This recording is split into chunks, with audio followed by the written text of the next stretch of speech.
You're listening to Chillworthy, a podcast where two best friends discuss mysteries, murders, and anything in between for your enjoyment. So if you're ready to hear some chilling and unsettling cases, you're in the right place. Happy listening. Hello, chillers. Welcome back to another episode of Chillworthy with Brent and Talia. Hi, everybody. Hope everybody is doing well. We are mid-October now, so even more fall-y than the last time we absolutely talked on this topic, which was only last week. I cannot stop staring at the ground as I walk through those crunchy leaves. I have a stupid grin on my face. I notice more and more walking through the leaves, driving home. You know, the way the sun is hitting, the trees are changing color. Like, the vibes are out. Mm-hmm. Oh, they're out. Mm-hmm. They're out and proud, baby. Mm-hmm. Mm-hmm.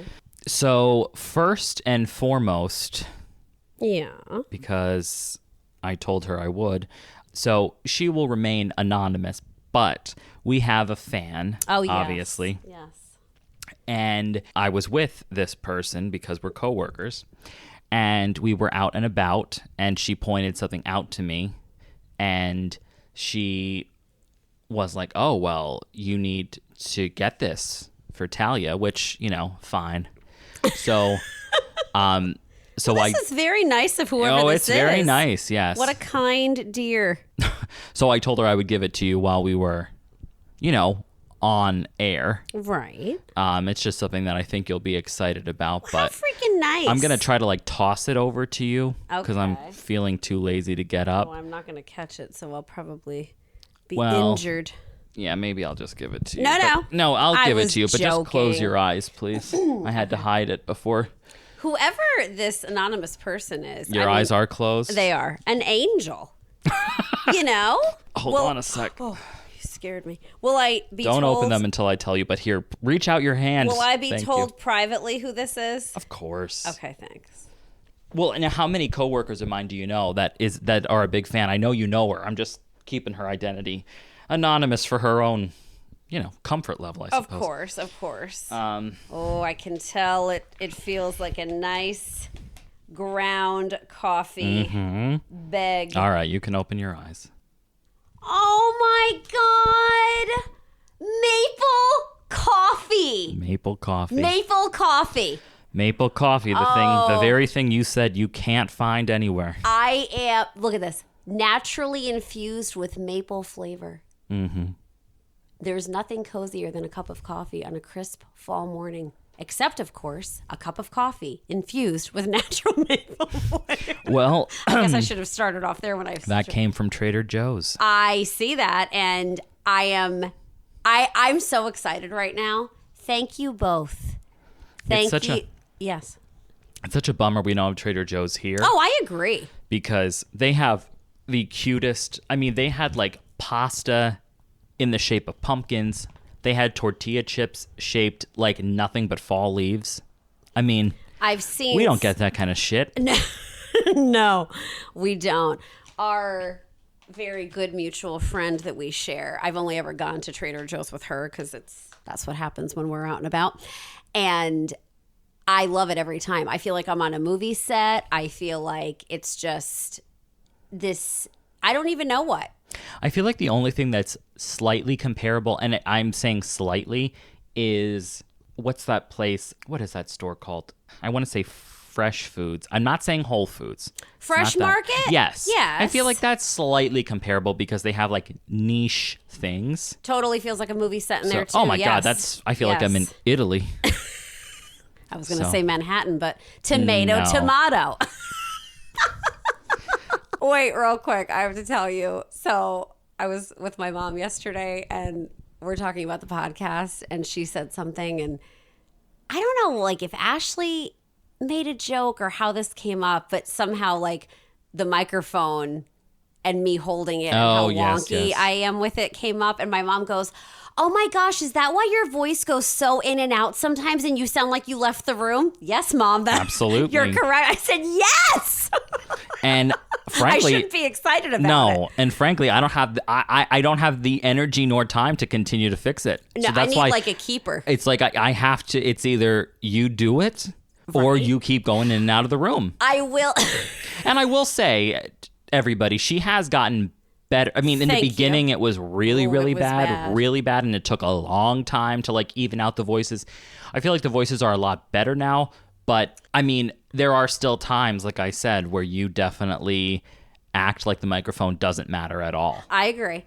I will also say I appreciate you not editing as hard with when I do this with my voice, because when I listen to our episodes and it's really standing out to me and I'm thinking, shit, like I do this. I know I do it.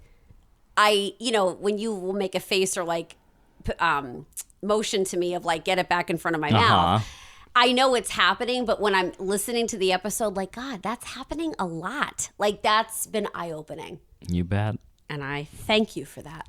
It's my pleasure. Right. And thank you for my surprise. You're welcome. I am excited. Good. I'm sure you can report back to us next week on how it was. I surely will. I'll be telling you tomorrow morning. Good. So, okay, do you have any books you'd like to talk about? I sure do. I have a few things to say. So, okay. As I mentioned, I think in the last episode, maybe the one before, I was just in this rut with reading of, I had 3 going. I kept reading the same 3 pages. I was very stuck, Mm-hmm. Oh, yeah. You were retaining the information. Yes, though. of the same 3 pages, right. Correct. And like, I couldn't concentrate. I just have been feeling very overwhelmed with like work and just distracted easily, more than usual, if you can believe that. I was talking to someone and they were like, have you ever read a graphic novel? And I was like, oh, I don't like them. And she's like, oh, okay. I didn't realize that. And she's like, you have read one though. And I was like, oh no, I never have. And she got up and she's like, okay, well, you're going to borrow this one. I'm going to get it for you. So she gets it and she raved about it. And I see why she thought this was a really good sort of thing to kickstart my reading, because it's such an easy... Have you ever read a graphic novel? No, not really. Yeah. I was, of course, judgy and like, oh, I would never like that. And it has me... that completely. What'd you say? I believe that completely because, and I don't know if the chillers are going to like this or not, but damn. I'm going to say it anyway because... Say it, man. Yeah, transparency. Yeah, fine. Talia will absolutely shame anybody who enjoys audiobooks. That's correct. And even though there's been studies that show that listening and or reading are the exact same thing. I merely tried to point out, first off... I'm just saying, you think you're superior because you look at something. You literally look at something, and I listen to something. So let's just say that. Damn. Oh, boy. That was my little tone. But it's you know adorable. What? It is adorable. Bewitched. It's witchy. It's October. We're keeping it in. Go ahead. Hell yeah. Good for you, man. Thank you. Now go ahead. Keep telling us about how superior you are to the peasants. I just love the experience of reading. And I will say, I was very judgy while never having done it myself. As a child, my grandmother loved audiobooks. When we would go on little road trips, little and big road trips, she would have these audiobooks going. And I think that's lovely. Yes. And I was sucked into them. I would ask her to play it again. I was like following it. They were usually mysteries from what I remember. So I loved those. But as an adult, yes, I became very anti-audiobook. And then I was like, you know what? I've never even listened to one before. And let me try. So I did try something that I thought would be safe, To Kill a Mockingbird, my favorite book. Mm-hmm. Could not get through it. So I did try. Well, that's fine. Right. Thank you. It just doesn't pack the same punch. Like, it's just such an entirely different experience. And I just felt kind of like empty, like not as fulfilled as reading. I mean, that's fine, but you don't have to shame the others around you. Correct. I think that's and what I'm trying to say. Thank you. You're welcome. You're welcome. What I mean? I shower you with gifts and you shower me with shame. So I don't know if the chillers think that that's a fair distribution, but doubtful. All right, go ahead. What was this graphic novel? It's called Gender Queer. And the author is non-binary, asexual. And it's a memoir. And it's, I think, so well done. It's just, I'm so sucked in. Excuse me.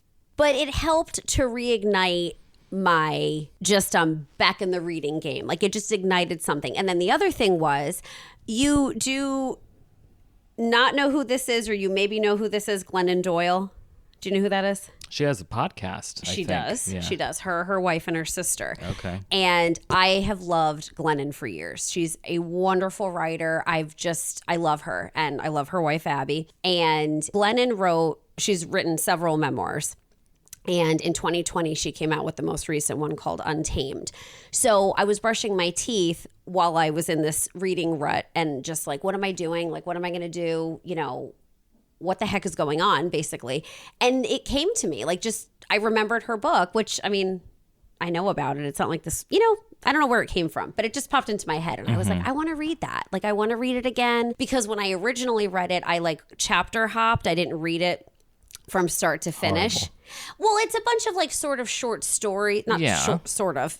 It is a bunch of short stories. So it just worked at the time, but I was like, no, I want to read this and from the beginning, and I just feel very drawn to reading that right now. So I think it was a combination of that I restarted, and the graphic novel of like getting the pep back in my step. So I did finish Someone We Know by Sherry LaPenna. 3 stars. I may have to give up reading books by her, I think. I don't know why you wouldn't at this point. Right. There are unbelievable bits and bobs that are in the first book of hers that I read that I can't remember the name of. A Young Girl is the sort of like the main focus in that one.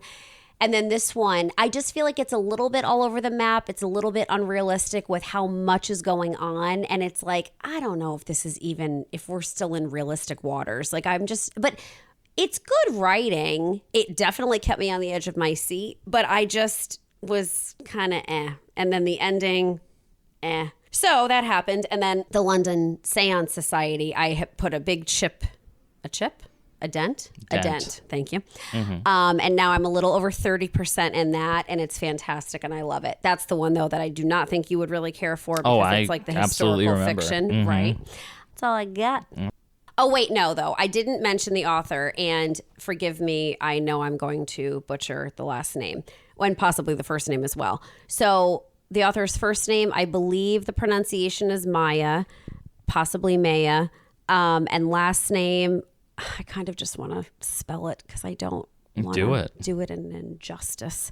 It's Kobabe, Kababe, do you think? I don't know. I know.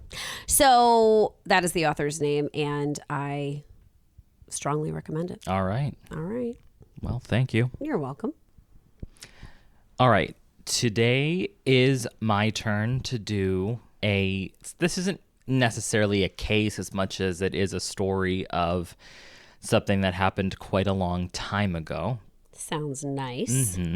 But after we talked about Scary Mary, right, it just kind of reminded me of how you were talking about like origins of different things and stuff. And this is a huge topic, so it's not like I'm going to cover everything about the topic, but this one little branch of the tree, shall we say. Okay. So very intriguing. But right before we jump into that, I wanted to say something that we neglected to say last time when you were talking about, or when it was the Scary Mary episode, but when you were talking about the bells, neither one of us mentioned, and maybe you just didn't know, but I definitely had heard this before, that's where the term Saved by the Bell came from. Did not ever hear that. So. Saved by the Bell. I get it. Yes. Yeah. So, wow. Right. Crazy. Fascinating. So anyway, I thought I would throw that little piece of information in there. Thank you for the fun fact. Okay, so the topic that I would like to talk about is basically known as America's last known vampire. Wow. Ooh. Right. So when I say it's a big topic, I mean vampires in general. Like that could go on for days. Of course. So I don't want to go into a bunch of like, like the deep lore of all that kind of stuff today anyway. But Right. I mean, I'm sure it would be lovely to talk about in the future. But I did want to, before we actually get into the actual story, I did want to say a few things that I was just looking up for, like, interesting little tidbits of information about vampires. And specifically, because obviously with vampires, most of the stuff starts with how do you become one, Right. So throughout the world, there's many different Theories. theories or folklore on how that happens. So, May I ask you a question quick? wow. Yeah. You do believe in them, that they are real entities in the world, or I don't had know. been, or you do not believe? I think I'm pretty much neutral to that. I mean, Neutral. Wow. what did you expect me to say? No, you do not believe. Well, I'm just saying, I mean, do I think that there's people out there who drink other people's blood? Yeah. Hell yeah, man. So right there, I mean, could that be what we consider a vampire? Maybe. Anything you can imagine is going on out there. Absolutely. There's certainly energy vampires out there for What is damn that? sure. What is that? That's like people who are narcissists and stuff. Suck it right out of you. Right. Who, when you're around them, you feel drained afterwards. Right. So, now do I think there's somebody out there turning into a bat? Probably not. But again, I'm not completely ruling it out. But right. I would say in that specific term, probably not in my head. But do you? I do not believe in them. Okay. Yeah. But very open-minded of you to be neutral. Thank you. I wish I could turn into Well, look, there's a bat. lot of... I love bats. Yeah. Yeah. There's a lot of stories flying around, obviously, on the TikTok of people who tell their encounters with said vampires. Well, and it's like, as much as I sit here and say, like, oh, no, that's a hard no for me. I do not believe in them. I've never been ever of the, mindset that it was possible. You saying that, I want to head right over there and watch them. And, like, I feel like I could probably spend an hour going down that road and just be totally sucked into these stories. So there's that. Yeah, I mean, the one was like an Uber driver in New Orleans, and that's supposed to be obviously a very spooky town. Was that a woman? Yeah. You sent me that.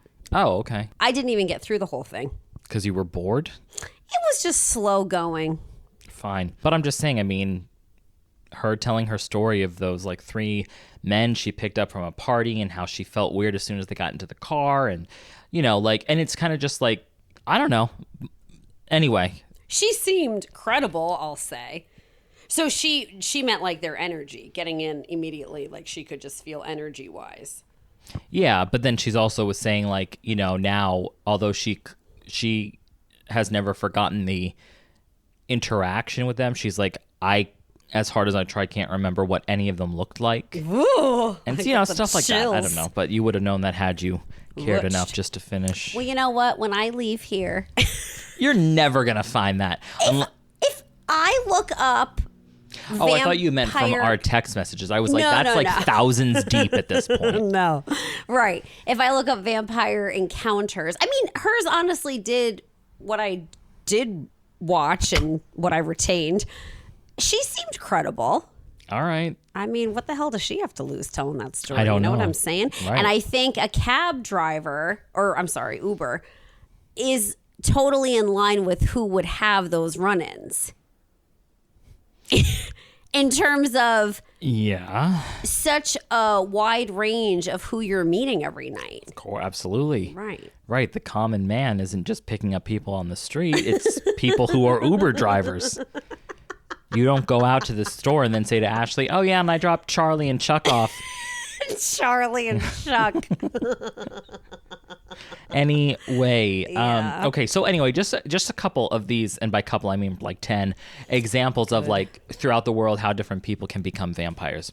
So, for example, in Greece, it was once believed that vampires were originally unbaptized children Oh my gosh. or those who committed suicide. Get out of here. Russia, people believed that this is very odd, that if a young boy or a cat jumped over a corpse of the deceased, that person will become a vampire. Who are all these young boys jumping over dead bodies? I don't know. But All right. bizarre. Then we have like Eastern European folklore. It talks about, it says in many Slavic or Eastern European traditions, people who died violently or unexpectedly, such as through murder, suicide, or accidents, were thought to be at risk of becoming vampires. And this was often because they thought that people who died in those ways had unfinished business. Yes. Like Casper. Exactly. Then we have Romanian folklore, where it says that if burial rites were not performed correctly, or if the body was not buried in a consecrated ground, hallowed ground, if you will. Right. Like Hocus Pocus. Absolutely. What was that man's name that I love? Billy? Mm-hmm. Billy. Then, of course, we have the Western pop culture, being bitten by a vampire. Right. That's a little bit more modern, but Dracula and things of that nature. Right. You did see the original Dracula movie? No. Bram Stoker, I think. No. Did you read the book? No. Yeah. However, I think Dracula Dead and Loving It is a masterpiece, and it's completely based on that. Is that a movie? Yeah, but it's just a comedy with Leslie Nielsen. Oh, Golden Girls. Mm-hmm. Dorothy's husband. Right. All right. So Check it out. I think it is such a funny movie. And if you have seen or read the original Dracula, like, I mean, it's just, they're obviously making fun of it, but it's like, it's very cheesy, but in the cute 90s kind of way. Right. So Who doesn't love that? I don't know. Yeah. The next one is witchcraft or sorcery from African and Asian folklore. So in some of these cultures, people believe that vampires could be created through the practice of witchcraft or sorcery. So, for example, some people of West Africa believed that witches could turn into vampire-like creatures. And in some parts of India, those who practiced dark magic were thought to become vampire beings, which I can't even begin to try to say how that's pronounced, but right. Vampire beings. Got it. Then we have in Chinese folklore, there's the concept of getting cursed. So in this example, a vampire could be created when a corpse was possessed by a demonic spirit, often due to a curse or improper burial. So obviously burials play a large role in vampires. I didn't realize that. Now this one I've heard has to do with, like, I've heard about this before in terms of like witches and a bunch of things, but if a baby is born with a caul, you know what that is? I don't. Caul. Like cradle cap? No. I don't know. What is that? That's that like skin condition that they no. Okay. But this is like, I thought it might have been because, so this is when a baby is born with a membrane that's still covering their face. I've heard of that. Yes. Yeah. So it was thought that if a baby was born with that, that they were destined to become a vampire after death. The caul was seen as a supernatural mark, and extra precautions were taken during the child's life to prevent this fate. However, I don't know what those precautions were. That's what I was just thinking. What would you even be doing? That I don't know. I don't know, man. Then we have being the seventh son of a seventh son. Now that comes from Argentinian folklore. So in parts of Argentina, particularly among the Guarani people, don't hold me to that, right. It was believed that the seventh son of a seventh son would become a vampire, a vampire werewolf-like creature. But this curse could only be lifted if the child was baptized in a special ceremony by the president of Argentina. So, I mean, that's... Got a lot of You're cooks calling in a kitchen. lot of favors, pulling a lot of strings. back to Romanian folklore, it talks about if you died on certain days. So a person who might have died on a significant holy day like Christmas or Easter was believed to be at risk of returning as a vampire. That'll zap the Christmas spirit out of you. Then we have Malaysian folklore where it talks about it was believed that if a person's shadow was stolen or captured by a witch or a malevolent spirit, they could become a vampire-like being. This vampire-like being was a female spirit that could detach its head and fly around at night. Awful. Preying on victims. So I wonder if that's the bat. Part of the bat thing. I mean, but. Now this next one is from Russian folklore. It seems very simplistic, in my opinion. Not eating salt. Well, I'm out. In Russia, a person who didn't consume salt or who avoided it during their lifetime low sodium diet. I think it sounds healthy, but absolutely was believed to be at risk of becoming a vampire after death. Salt was often seen as a purifying substance, so avoiding it made one susceptible to dark, corrupting forces. Fascinating. Mm-hmm. And like, where the heck did that one come from? You know, like that. It's just crazy. Some of these. Well, I just told you. I mean, in life, like. I mean, I literally just gave you the origin, and then you say to me, I wonder what the origin of that is. Who's sitting there, though, thinking this stuff up is my point. Like, drawing these connections, you know? Right. Those are some of the different ways of turning into a vampire. Okay. And, of course, I have other things, but I'll delve into them after I tell you the story of America's last known vampire. And I say known because we don't know how many else are out there, as we've just disclosed. Right, I agree. So, are you done now in terms of, like, you're ready to go into the story? I am. Okay, I have to ask you something. Unrelated, but when you were talking about the days of the week, it made me think of this. So, how I mentioned Glennon Doyle earlier. The days of the week? Yes. I don't think I talked about days of the week. About what day you die. I said on a holiday. I didn't say on a Wednesday.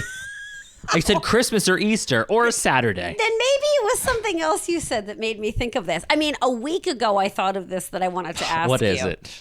So, on their podcast, they were talking about how Abby heard this TikTok thing of like, oh, what day of the week would you say you are? Like, what energy do you think you give off of day of the week? Like, what do you identify with? And then what do you think other people see you as? What day of the week? So I wanted to ask. The day of the week that I think I resonate with, I don't know, maybe a Tuesday? Yeah. I think Tuesday is a nice, cute little day. I couldn't agree more. That's one of mine, yes. What day of the week do I think that you resemble? Or I mean, yes, you can tell me that, but what do you think people see you as? Like, that's what resonates with. Oh my God, I don't know. I mean, I thought you were asking me to self-describe what I saw myself as. Correct. That's why I said Tuesday. Yes, I was. But I have no idea what others, but good thing we have another person in the room. You. I was going to say who? I knew you were going to not get that. You. So you can tell me what day of the week I give off. Saturday. Saturday? Why? You like being like busy, you like going places, you like activity kind of things, like you're... Are we talking about the same person, meaning me? You're ridiculous. You don't like I'm usually at home for most of the... But you enjoy like an activity, a thing, a mission, like a... Well, I mean, I guess I could say it's fascinating that we view... You know, because I view Saturdays as like, I picture Saturday like a party day, like a day you're going to go out to a club. And, No. I think Friday of that was a terrible way to say that sentence. I think of Friday in that way of like party, excitement, high energy.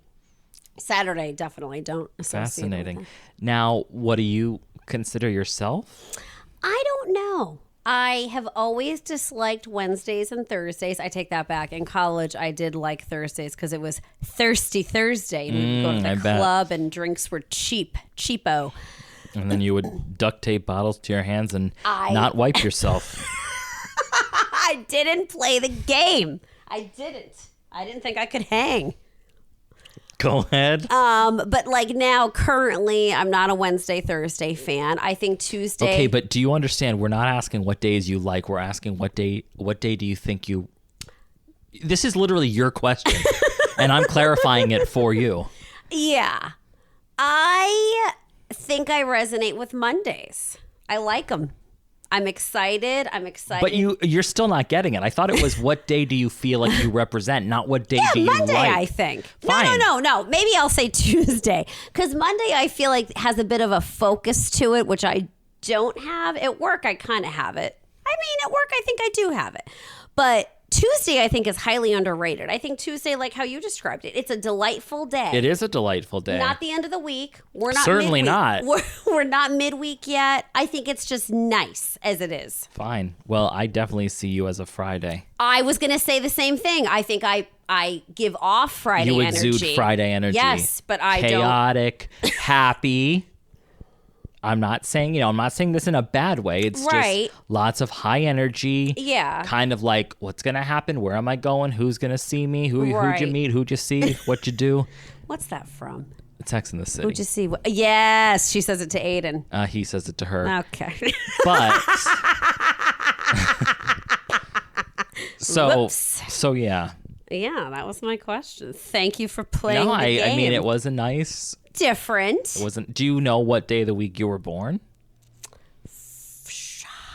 I want to say Thursday or Friday. I have looked it up. I'm pretty sure Thursday. Do you know what day you were born? Monday. Oh shit! You just knew. I'm almost, but now I have to look it up too. Yeah, Monday. Saturday. Oh well. The reason I was asking was because when you had asked what's it called, what you resonate with, it was like that little it just reminded me of that rhyme. Shami. You know, that it must be like an old nursery rhyme where it talks about like the children of the different days of the week. I don't think I've heard it. Well, you're gonna. So it says, Monday's child is fair of face, Tuesday's child is full of grace, Wednesday's child is full of woe. That's a bummer. It is. Thursday's child has far to go. Friday's child is loving and giving. Saturday's child works hard for his living. And the child that is born on the Sabbath day is bonny and blithe and good and gay.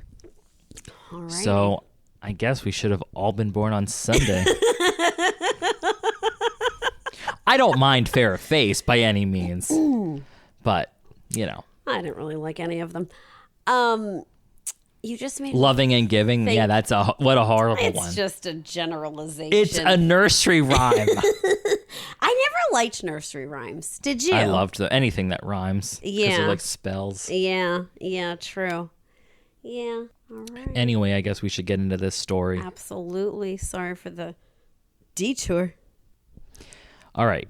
So obviously we've been talking about vampires, and the reason that this came up was, and I think I said this earlier with the reference when you were talking about Scary Mary and those beginnings, I remembered a story that I had heard, and it's been on TV before and stuff. So I was like, oh, I'm going to like look into this, and this is the one that I'm going to do. So this is the story of, she's kind of known as America's last known vampire. Shit. And so I know we've talked about our Salem trip before. Right. And this happened, I want to say 200 years after Salem. Like, obviously, the witch trials were a super big part of history when it comes to the New England states. But there was something also called the Vampire Panic, which happened in the 1800s. So this is the story of Marcy Brown, if you've ever heard of her. I haven't. Okay. Marcy Brown is one of the most famous cases associated with the New England vampire panic of the 19th century. Oh, you know what? This is something I never understood. Is the 19th century isn't the 1900s, it's the 1800s. You're correct. And that shit always confuses me as well. So I'm still correct with what I said. Beats it was me. I said it was in the 1800s. But that's the Salem was 1600s. This was 18. So if I say the 1800s, that's still the 19th century, though. Oh, good call. Is what I'm saying. Don't quote me on this, but I'm inclined to agree. Right. Oh, well, I hope there's not too many smart people who listen to this. I think there are. Well, and if there are, they should just leave. Save themselves. All right. Oh, Anyway. I got my freaking hair in my tea. Ew. Son of a bitch. That's disgusting. I do that at work a lot. It is disgusting. I haven't done that in a long time. All right. So, anyway, back to this. Okay, so Marcy Brown. So, there was this family, the Brown family. They lived in Exeter, Rhode Island. And back in this era, we'll just say this era, tuberculosis was a big thing. And a lot of people were affected and killed by this. And back then it was called consumption. I was just about to tell you that. And I was going to say, you know what it's also called, which always seemed so funny to me, makes me think of someone who drank too much alcohol. Right. Yeah. Now, why was it called consumption? I don't know. I want to say it was because it consumed the person, but I could be completely wrong about that. I think that makes sense. Consume their lungs. Yeah. So this disease was very poorly understood. And when it would affect people, then like superstitions would start swirling around and suspicions of supernatural forces. Because it was like this was around the time where it's like there were doctors that were medically inclined, but it was also like medicine men.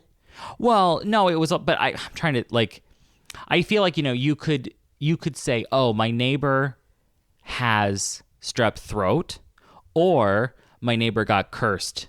It was like one of the two, because it was still in that weird kind of time. I see what you're I'm trying saying. to say. So tuberculosis, just because of the way that it kind of did present. What?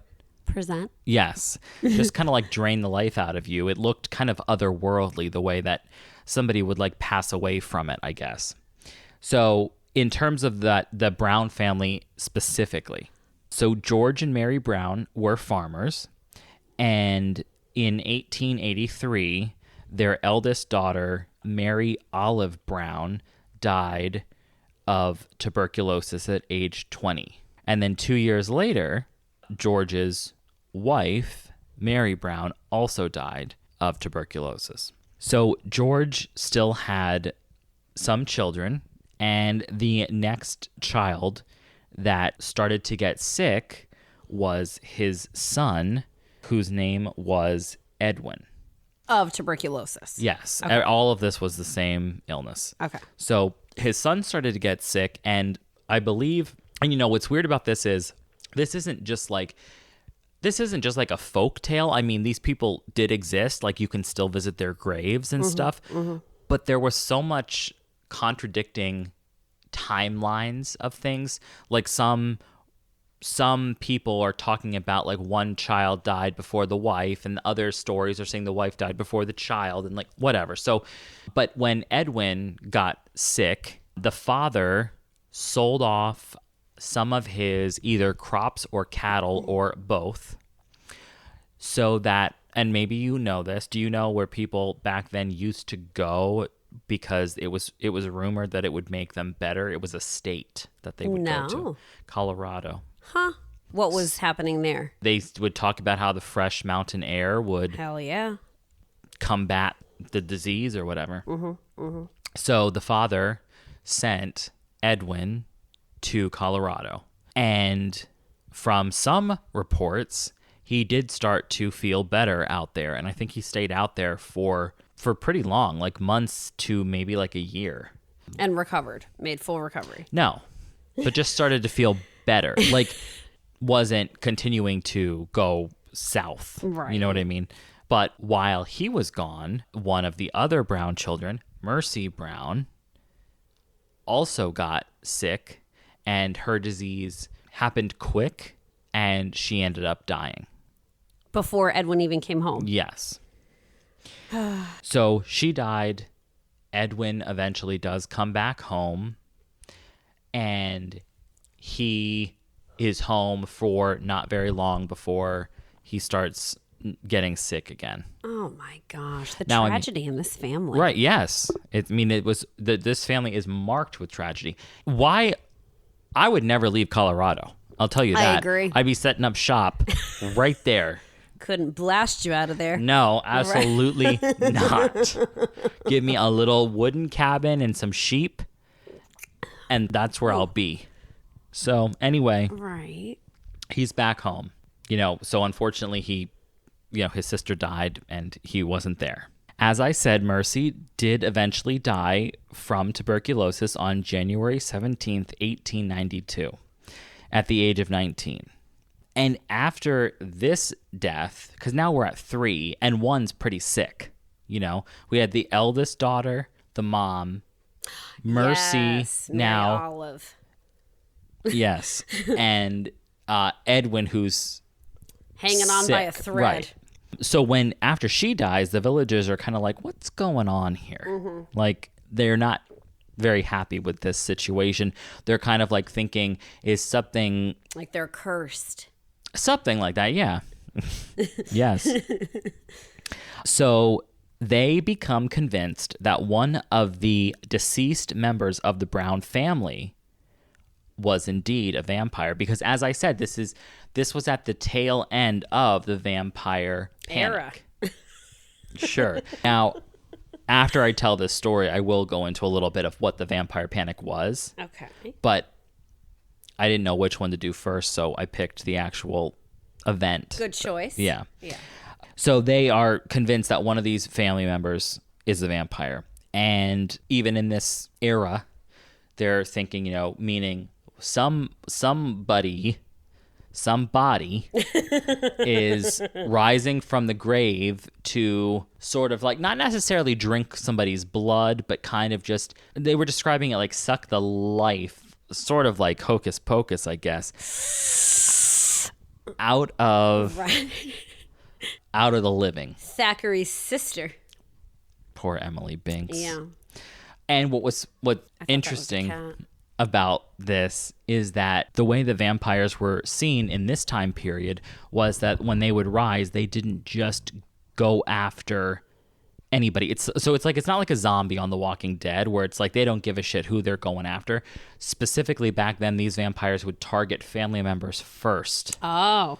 And I guess once they ran down that list, then they would move on. Get to the neighbors. Right, to other people, but it wasn't just like street. Whoever you come across, like that's their unlucky day. So they're going to start, they make it personal first. Got is it. what I have learned. I see. I see. So anyway, like I said, so the villagers are like, okay, well, one of them has to be a vampire because this whole family is just getting knocked out one after another. And they were obviously thinking that whoever was the vampire is still attacking Edwin because he came back from the shining state of Colorado and now is getting sick again. So, as I said, at this time, it was like that part of history where it's like you could look at it like it was literally, because they knew that tuberculosis was a thing, but it was also like, or is a vampire doing this? It was a very weird time, one would imagine. Right. So anyway, they end up talking the father into George, talking him into this concept of like, look, we got to start looking around here to see, what's going on. Like, do you want your son to die too? And I can obviously appreciate that when people are in that kind of situation where they're like, is there any chance that we can do something to stop this? Like they want to, try to help or whatever. Like not trying is probably like, that's probably very psychologically difficult to deal with if you're like, okay, well, I guess we're just going to assume it's not a vampire. And so, all right, well, if he goes, he goes.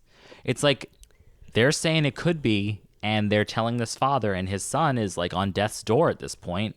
So all of that to say, he says, fine, like, what do you want me to do?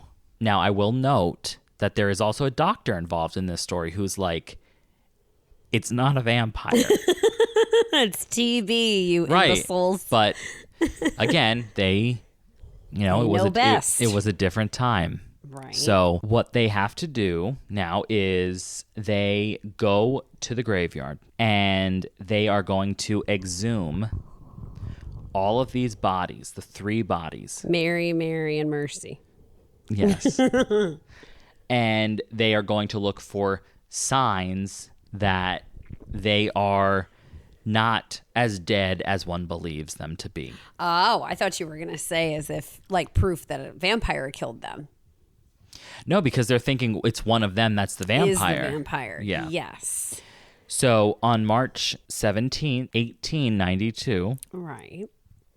Now, that is 2 months after Mercy died. Yeah. Just so you know. Yeah. I remembered. The local townspeople and the father, George, they're desperate to save Edwin, so they are going to exhume the bodies of these deceased family members, and they're going to see if they show any signs of vampirism. Now, the theory on this was that the deceased would still have blood in their hearts, which meant they were feeding on the living. So I believe from the retelling of this, they start with the mother's grave. They do that. She's dead as a doornail. Right. Absolutely, like, not a vampire. They get to the sister, the same thing. Like, very decomposed, like any normal body would be. Now, as I told you, Mercy has only been dead for 2 months, and she died in January in New England, which means it's pretty damn cold. Right. So preserved, possibly. Preserved, and she wasn't even underground yet because they couldn't dig because Too it was frozen. Yes, rock hard. Yeah. So they had her in an above ground, whatever you would call it, like built into the side of like a little hill. I don't know what you would like crypt. I don't know what you would call that, but it was like basically a place where they would store bodies in their coffins until the temperature would thaw enough to dig. But primarily we're saying it's a big freaking freezer is what we're saying. So anyway, they get through those 2, women first, nothing. Then they decide that they're going to check on Mercy. So they go into this freezer, for lack of a better term, and take a look, and she's still very, very well preserved. And they, which of course the doctor who is present during all this is like, yeah. So, but they decide they cut her chest open so that they can take a look at this heart, and there's still like congealed blood in it. And the doctor's like, yeah, that's pretty normal for somebody who's been preserved this long. Right. But they're not having it. Right. So could we also have maybe looked at the lungs, because I assume lungs with tuberculosis would look different than healthy, like for proof for these people who think she's a vampire to be like, no, this was tuberculosis. Nothing funny is going on here. Does that make sense? It does, but I don't think they care. Right. Because I feel like they're thinking either way, whether it's tuberculosis or not, somebody's killing these people. Right. That's how I'm to take it. Yeah. So, as I said, because they cannot be told any different, they get the father's permission and they continue on with the ritual that is used to apparently save someone from being attacked by a vampire. Further, more than they have been already, I guess. Believing that Mercy is the vampire. Yes. Okay. They saw her. She was still fresh. She had blood in her heart. Some stories even say she looked like she was in a different position than when they buried her. I mean, now that's kind of a stretch, but... So, as I said, seeing that her body was looking pretty good, they decided that they found her. So they performed a folk ritual that involved cutting out her heart and liver and burning them on a nearby rock, and then mixing the ashes into a potion. I do like that last part. Of course. So now this concoction is intended to heal Edwin from this affliction that he has. So they mixed it up into a nice tea and gave this to Edwin. And Edwin passed away. I was going to say, they literally fed him tuberculosis in a tea. More tuberculosis. Passed away 2 months later. He lasted a while. In May of 1892. So this ritual, while it sounds bizarre to us now, it made sense to those people back then. People were desperate to try to save their loved ones, and when normal conventional medicine at that point, how conventional could it be? It was just coming around, I guess, would fail. They would turn to what they were more familiar with, which was folklore and supernatural remedies. Right. That makes sense. Right. And that's what I mean. It's like, I feel like we cannot be too hard on these people. Well, I kind of want to be. They should have minded their own business. They didn't. Let that family keep dying. Well, as they will. It happened anyway now, didn't it? It certainly did. Mm-hmm. Yeah. But anyway, to wrap up this story of Marcy, that she was one of the last kind of documented cases of people actually doing this, where like they would exhume bodies and mix up potions and stuff like that. Like she was one of the last, which is why they call her the last known vampire of America. I think it's a bunch of malarkey. Well, I'm just saying. Poor Marcy. Very sad. I bet you she's out there haunting people. They disturbed the shit out of her. Oh, I'll say they disturbed her, yeah. Yeah. So, as I told you a little while ago, Marcy's grave can still be visited today at the Chestnut Hill Cemetery in Exeter, Rhode Island. And this is interesting. The grave is actually chained to the ground because of repeated attempts to steal her gravestone. Oh. So even now, they're not leaving that poor girl alone. No. Her story has continued to inspire vampire lore and cultural references. And here's a fun little fact. There was a traveling author at the time who was around this area at the time and heard of these things, including this story. And his name was Bram Stoker. Get the hell out of here. And he wrote Dracula. Wow. I gave myself chills. That's Chillworthy. Ding, ding, ding. Neither of us can reach our bills. Biz. So I thought that was interesting. Absolutely. I was going to guess Anne Rice when you were talking about an author. What? Who's what, 300 years old? Well, right. That part doesn't make sense here. Doesn't jive. Right. So anyway, like I said, I wanted to just talk a little bit about what the vampire panic era actually was. So this occurred in New England during the 18th and 19th centuries, with the most prominent cases happening in the late 1800s. And this phenomenon was largely driven by widespread, as we said, tuberculosis, which caused a slow, wasting death, given rise to the belief that there was some supernatural explanation like vampirism. So the breakdown of the history here. So the tuberculosis epidemic was what was most likely to inspire the vampire panic because of just, like I said, of the way that the disease kind of worked. So it was a bacterial disease that was the leading cause of death in the region at the time. And it very easily spread through families.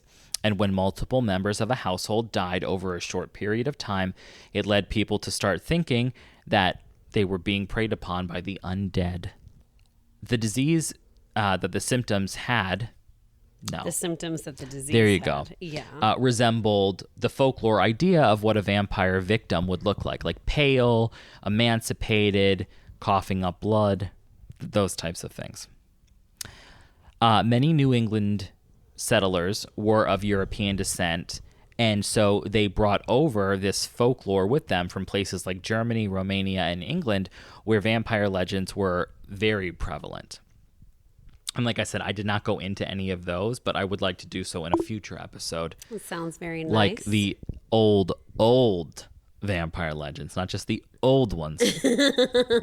So the first recorded case of vampire exhumations in New England date all the way back to the 1700s. And one notable early case occurred in 1799 with Sarah Tillinghast in Rhode Island. And the same kind of thing. Her family had been suffering from a string of deaths attributed to tuberculosis, and her body was exhumed, and her heart was burned in an effort to stop the deaths. I do not know how that worked out, though. I did not research that one. Thank you for telling me. Yes. So then the height of the panic peaked in the late 19th century, with the most famous case being that of Mercy Brown in 1892. So by this time, exhumations and rituals were happening across rural New England, particularly in Rhode Island, Vermont, and Connecticut. Families were just exhuming corpses like they were planting bulbs in spring, I guess. I'm not totally sure, but just checking for the hell of it, because this had taken off. Well, not for the hell of it, but if there was a disease that was ravaging their family, I think. I see. Okay. So what ended the vampire panic?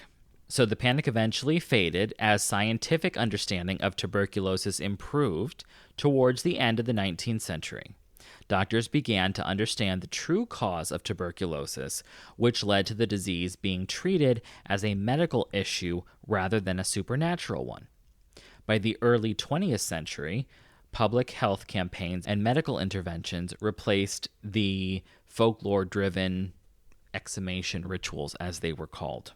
And then as America became more urbanized and connected, these folklore beliefs basically just kind of like became a thing of the past. Yeah. Because plus, like, that's when, I mean, as like more things like newspapers, books, scientific advancements, all these things started coming about, people weren't as isolated. So one would assume from some of these bigger cities like Boston and stuff, when research from places like that starts coming out, people aren't as quick to jump on the vampire bandwagon. Yes. So that was what the vampire panic was. And, oddly, it's like that is not nearly as popular as the witch trials. And I wonder why. Not as sexy. I mean, I prefer, obviously, learning about the witch trials, but, like, I'd say that, vampires seem to have a pretty big draw. Do they? I think. I guess. That, I feel like, has such a supernatural following. Obviously, witches do as well, so I guess that was a sort of silly statement. Yeah. But I don't know, man. I cannot get into the possibility of vampires as a reality. Like, I just can't. Well, okay, but when I meant, like, sexy, I meant, like, because people, like, that's a popular pop culture thing. Yes. So I'm surprised that it wasn't as popular as what I'm saying. But. I see what you're saying now. So in vampire folklore, because I wanted to look this up because I did tell you in the beginning how to make a vampire. So I thought it was only fitting on how to kill or fend one off as well. Thank you for these tips and tricks. Of course. Now, these are based on various either religious or cultural beliefs. So the first one, well, let me ask you, do you know any? Hell no. You don't know any. You can't think of one. Like a stake through the heart or something. She goes, hell no, and then says the exact most popular one. I think sunlight. They can't go out in the dark, or they can't go out in the sun. Sunlight, stake through the heart. I don't think I know any others. That's fine. Yeah. But to act like you didn't, I knew that you were full of shit. All right. So as Talia said, stake through the heart. So this is perhaps the most famous method there is. It's usually a wooden stake, typically made from a specific type of wood like ash or hawthorn.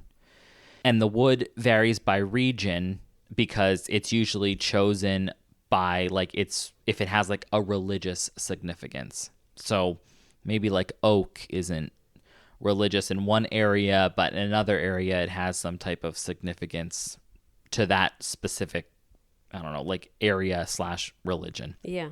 The next one is decapitation. Oh, yes. That appears to be a very universal way to kill a vampire. So you remove its head and then the body is powerless. In some traditions, the head can be burnt. The head is burned separately from the body, or oddly, placed between its legs. Strange. To prevent it from rising again. Then we have burning. So burning the vampire's body to ash ensures that it can never rise again. This method, it says here, while effective, can be risky because it does require you to get close to the vampire to ignite the fire. Well, so does staking it. So does beheading it. Absolutely. So I'm not sure. I mean, thanks for the warning, I guess. But this one is not to kill it, but it's more to fend it off. Holy water. Oh. They don't like that. So splashing holy water onto a vampire is said to burn its flesh. Then we have, as you said, sunlight. So this is more modern, though. In modern vampire lore, sunlight is often depicted as lethal, burning or reducing vampires to ash. However, in many older traditions, it was said that vampires were only weakened by sunlight, not destroyed by it.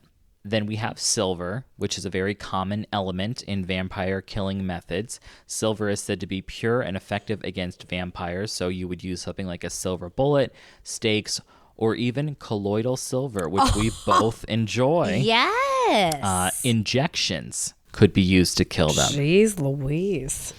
Who would have thought? I know. And silver, I think, is more famously connected with werewolves, but for some reason here, I guess vampires also don't like it. Then we have garlic. Oh, garlic. That can kill them, though? No, I think this is just protection. Yeah, like what did I say? Fending them off. The pungent herb is famously known for its ability to repel vampires, either by hanging it in homes or placing it near a vampire's resting place. Its strong scent is thought to be unbearable for them. Then we have religious symbols like crosses and crucifixes. The Star of David and other religious symbols are believed to repel or sometimes kill vampires, particularly when used by someone of a strong faith. So that brings us back to The Exorcist, in my opinion. Absolutely. They're not vampires, though. Right. But demonic. I'm saying, like, somebody like a priest holding one of those things is what I'm trying to say. Or the holy water, like you mentioned. Yes. Right. And then we have, lastly, some folklore suggests that vampires have an obsessive, compulsive need to count small objects. Now, which makes me think, is that why in Sesame Street Count. he counts them? I don't know, but good connection, man. So what they say is you should scatter grains or seeds, like anywhere that you're scared a vampire might be, because it will force them to stop and count every one of them, giving you time to escape or to attack them. Fascinating. Mm-hmm. Buttons. Quickly, can we go back to Sesame Street? Sure. Who was your favorite character? I really was more of a Eureka's Castle. Oh my God. Kid. I would love nothing more than to talk about that show. So, but I think I liked Grover, if I was to say. That's my mom's favorite. He was sweet. Very sweet. And I think Big Bird was very nice. A little dopey. Fine. What are you going to do, though? Yours? Zoe. I freaking loved her. I didn't really have a favorite. Squirmy, Oscar's little worm. I liked him. That was really when my bug era started, when I was like obsessed with bugs, you know. But then when Zoe came on the scene, holy shit, I was excited. What a time to be alive. Exactly. I thought, had like my kind of energy. She had her little barrettes and her little bracelet and jewelry. And oh my God, she was so cute. She was pretty out there. Goodness. Now, Eureka's Castle. Yeah. Who did you like? Eureka. I mean, Right. she was a witch. Absolutely. Her little rawhide horns. God, Absolutely. She was adorable. Yeah. I assume you did not like Magellan. Why not? He was a little dopey. No, I didn't mind him. Yeah. I mean, I don't think I was a fan of those creatures that lived in the sewers. Bog and Bach or something, the siblings. Yes. Yeah. They were funny, though. I guess. Batley. I loved Batley. Wasn't much into him. I loved Betts. So, but yeah, I loved Eureka's Castle. Same. And there was like a peddler That man with the little cart cart, and he had his little airplane pilot and little goggles. mice, now that I'm thinking about it. That was in the intro. I don't really remember them around. Oh, remember, didn't he have like a little sideshow within the show? And I feel like the mice were that's where they present. were? Okay. I think so. Yes.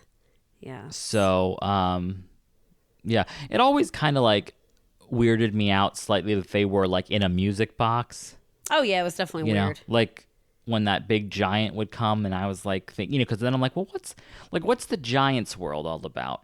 You know, but You were thinking outside I the was box. because I clearly remember the only episode I really actually remember was a Christmas episode where Magellan and with somebody else, I want to say, but I don't know who, gets lost in the woods. Yikes. And I remember thinking, well, where are these woods, though? We're in a music box. Good question. The people want answers. But yeah, so when I think back, Sesame Street wasn't as much my thing as Eureka's Castle. Agreed. I look forward to Eureka's Castle more. And then, of course, Reading Rainbow was pushed in school for sure. Oh, I don't And remember that's that. Where what was the man's name? Beats me. LeVar. Yeah, that might be, actually. I don't Yeah. remember his He name. was on Star Trek. I loved Star Trek: The Next Generation, and he was Well, he that's was in not that. we're not in the kids shows anymore, Correct. but yeah. So, Yes, anyway, yes, but we digress. yeah. Sorry about that. I needed to know. So, the last thing I wanted to say here Yeah.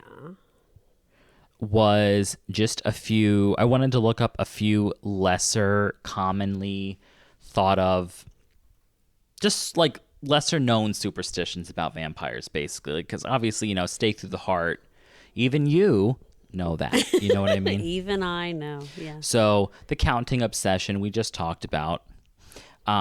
People also talk about like warding off vampires with iron. And I know that that's very popular when it comes to like fae folk in Ireland. Like they don't like iron for I know some nothing reason. about fae folk. I never even heard of fae folk before you. You introduced me to that term. You didn't know what a leprechaun was.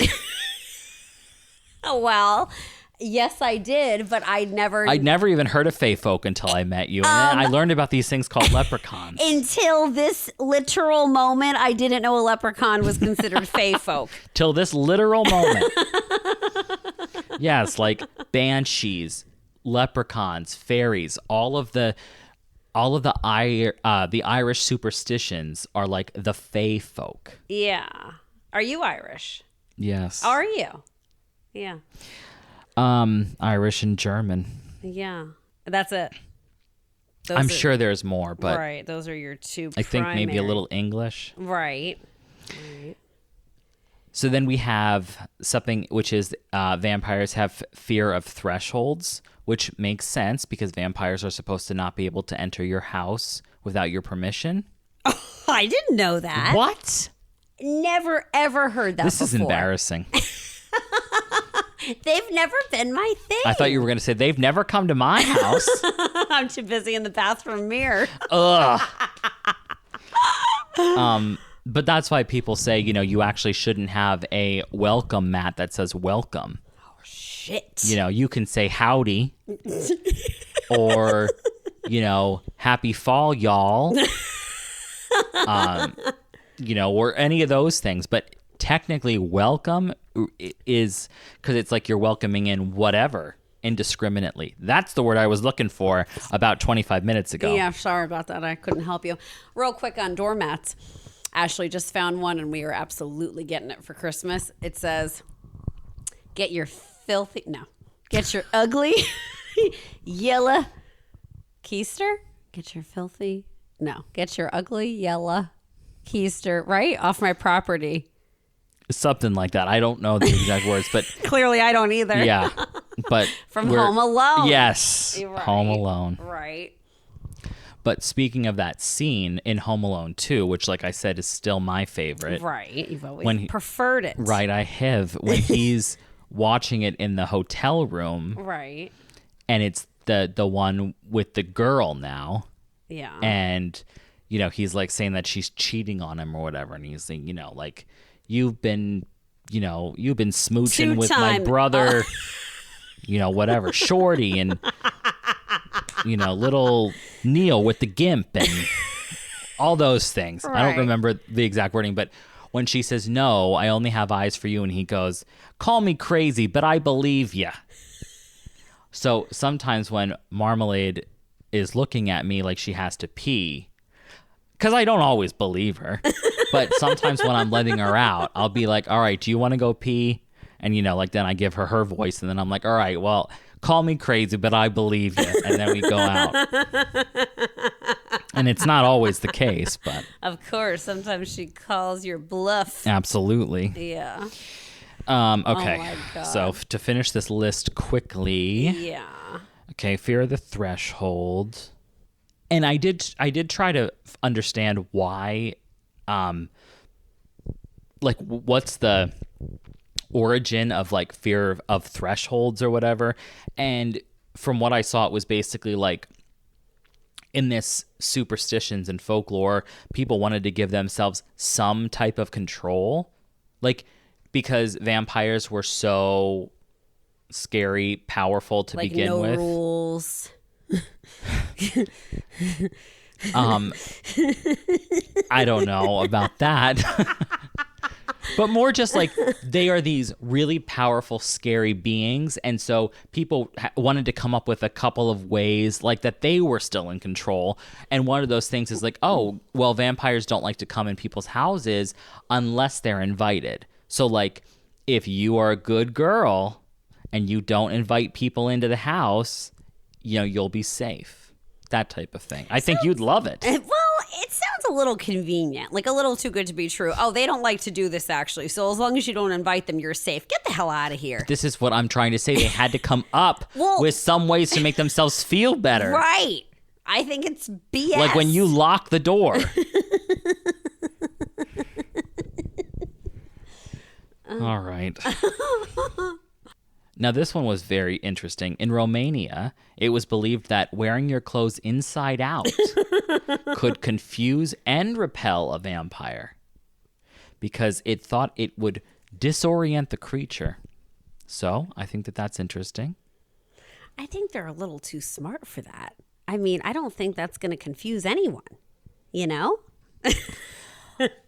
In some cultures, it was believed that vampires would become entangled in hair that was braided or knotted. Gross. So as a precaution, people would leave their hair loose at night while sleeping so that a vampire would not be drawn to them. That makes me think of that Sex and the City episode when Carrie is laying in bed and the rat is like walking through her hair before she woke up, remember? I do remember. Repulsive. It was a little mouse. It was a rat. And lastly, in European folklore, it was common to bury suspected vampires at crossroads. Do you get what that is? No. A road that crosses another one? That intersects? A four-way? Yes. Oh. And this practice was meant to confuse the vampire's spirit because there were so many paths for it to go, it would disorient it, making it harder to return to its own village. Because again, back then, I'm assuming a lot of the people, like family members, lived in the same village. We don't want it to find its way back because they were not indiscriminate at the time. Good call. So So, yeah, I mean, that's the story of Mercy Brown, America's last known vampire. All right. Thank you. A sad tale for her. The whole family. For the whole family. Yes, for the whole Yes. family. I just feel bad that she had to be disturbed the way she was. And now her freaking grave is chained down to the ground. And what do Exactly. people want with it? I know. She's been disturbed through the centuries. So, do you have anything you'd like to say? Nah. I didn't think so. I never do. All right. Well, thank you everybody for tuning in.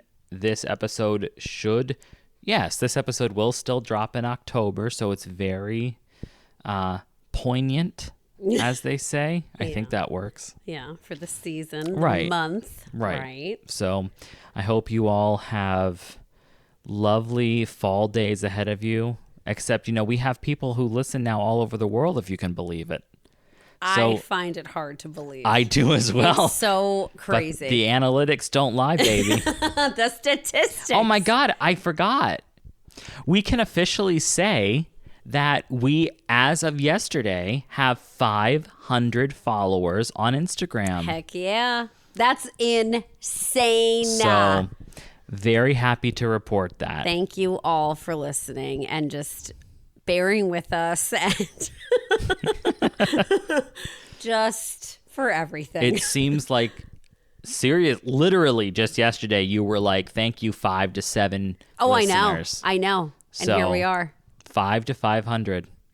Wild. We're on the road. We sure are. So, all right, everybody. Thank you again. And as always, Stay safe. and stay chill. Bye. Bye, everybody.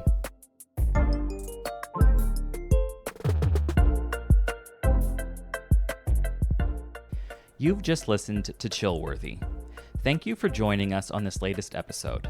While we strive to keep our discussions engaging and lighthearted, we also wanted to take a moment to acknowledge the real lives and events that are at the heart of these stories. We try to approach each topic with a sense of curiosity and respect, fully aware of the impact these events have had on the individuals and their loved ones. Our goal is to honor their memories by keeping their stories alive and shedding light on the mysteries that surround them. If you enjoyed this episode, please remember to subscribe, rate, and leave a review, and don't forget to join us on the next episode of Chillworthy.